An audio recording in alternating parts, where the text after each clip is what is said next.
ഫോട്ടോയിൽ കാണുന്ന കുട്ടിയുടെ പേരാണ് സാവരിയ. ഹരിപ്പാട് സ്വദേശിനിയാണ്. ഉസ്ബെക്കിസ്ഥാനിൽ MBBS പഠിക്കാൻ പോയതായിരുന്നു ഈ കുട്ടി. ഇന്നലെ നാട്ടിലേക്ക് വരാൻ വേണ്ടി ടിക്കറ്റൊക്കെ എടുത്ത് റെഡിയായ കുട്ടിയാണ്. ഈ കുട്ടി നാട്ടിലെത്തി. പക്ഷെ ഇതൊരു വെള്ളത്തുണിയിൽ പൊതിഞ്ഞ് ഈ കുട്ടിയുടെ മൃതദേഹമാണ് നാട്ടിലെത്തിയത്.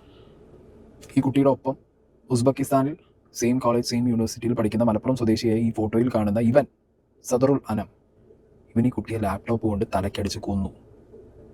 എന്നിട്ട് ഇവൻ അത് ഉസ്ബെക്ക് പോലീസിനോട് സമ്മതിക്കുകയും ചെയ്തു. ഈ വിഷയം ന്യൂസിലൊക്കെ വന്നു, സോഷ്യൽ മീഡിയയിൽ ഭയങ്കര ചർച്ചയാവുന്നു. അതിലേക്ക് തന്നെ ലവ് ജിഹാദ്, അങ്ങനെ കുറേ കാര്യങ്ങൾ സംസാരത്തിലുണ്ട്. ഡീറ്റെയിൽസ് ഇതിൽ തന്നെ ഈ കുട്ടിയുടെ എല്ലാം, ഞാൻ ഭയങ്കര വണ്ടടിച്ചൊരു കാര്യം, ഈ കുട്ടിയുടെ എല്ലാ ഡീറ്റെയിൽസും ഉണ്ട്. സാവരിയുടെ അച്ഛൻ്റെ പേരുണ്ട്, അമ്മേൻ്റെ പേരുണ്ട്, അവരുടെ പാസ്പോർട്ടിൻ്റെ ഫോട്ടോസ് ഉണ്ട്, എല്ലാം ഉണ്ട്. കുട്ടീനെ കുറിച്ചുള്ള എല്ലാ വെറവേഴ്സും ഉണ്ട്. ഈ മലപ്പുറം പുലാമന്തോട് സ്വദേശിയായ സദറുൽ അനമിൻ്റെ ഒന്നുമില്ല. അച്ഛനും അമ്മയും ഗവൺമെൻറ് ഉദ്യോഗസ്ഥരാണ്, ഏട്ടൻ പോലീസ് ഡോക്ടറാണെന്നല്ലാതെ വേറൊരു ഡീറ്റെയിൽസും പുറത്തു വരുന്നില്ല. അല്ലെങ്കിൽ പാസ്പോർട്ടിൻ്റെ കോപ്പി ഇല്ല, ഒന്നുമില്ല. അതങ്ങനെ ഓക്കെ, അതവിടെ നിൽക്കട്ടെ.